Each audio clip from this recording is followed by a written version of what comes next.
pasar. En la zona muerta espera, sabe de un lugar, un cuerpo elevado, infinitesimal. El estado pleno hacia donde viajar, mundos inconexos tratar de alcanzar. Novela pasada, vieja realidad, puertas de misterio para atravesar,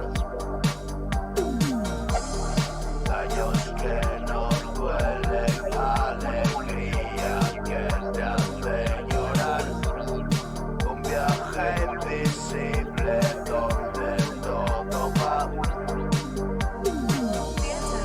Nada fue mañana, ¿quién no esperará?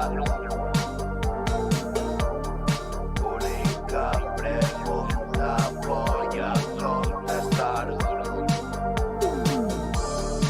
En la misma casa aún por llegar,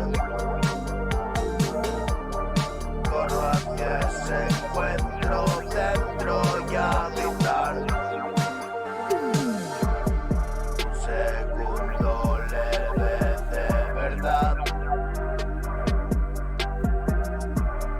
carga programada e instantánea, generación vieja y dejar de viajar, dioses aburridos y vueltas atrás. Tiempo incorruptible que separará, nexo de energía que no fluye ya, habitación fría donde imaginar, lágrimas que abarcan la totalidad.